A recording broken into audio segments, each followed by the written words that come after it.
9R de R3, série 37. Question 1. Écris le calcul sans l'effectuer. Le produit de la somme de 19 et 8 par 5. Donc, l'opération est un produit. Un produit entre quoi et quoi? Entre une somme et 5. Donc, je vais avoir 5 tout seul à droite de ma multiplication. Et à gauche du signe multiplié, j'ai la somme 19 plus 8 que je mets bien entre parenthèses, puisque sinon, avec les priorités de calcul, on n'obtiendrait pas la même chose. Question 2.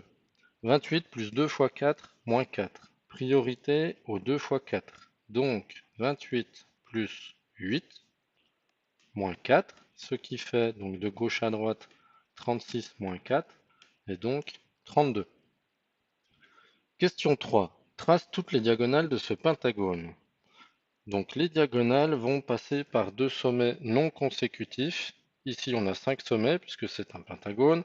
Si on retire le sommet de départ et ses deux voisins, puisque si on le reliait avec un sommet voisin on aura un côté, ça nous fait donc deux diagonales par sommet. Donc pour chaque sommet, j'ai deux diagonales. Alors là du coup petit problème, voilà, il ne veut pas aller exactement où je veux. Bon, on va s'en contenter. Voilà. Voilà, donc c'est un petit peu triché pour un des sommets, mais malheureusement, la tablette n'est pas souple comme je voudrais. Question 4. Un angle mesurant 180 degrés est un angle plat. C'est une définition, classification des angles, donc il faut la savoir. Question 5. Trace la droite à égale distance de P et R. Donc déjà, une droite à égale distance de deux points, c'est la médiatrice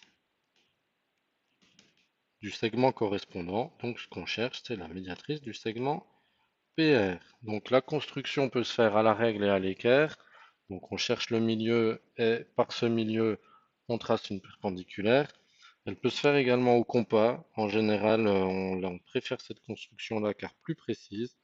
Donc on place le compas sur une extrémité du segment. On va faire un arc de cercle. On a prévu au préalable un écartement supérieur à la moitié parce que sinon le deuxième arc de cercle n'y passerait pas. Voilà. Et donc là, on va tracer.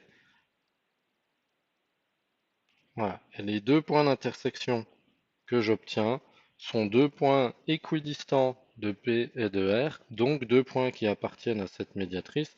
Et du coup, si je trace la droite qui passe par ces deux points, ben je trace ni plus ni moins que la médiatrice recherchée.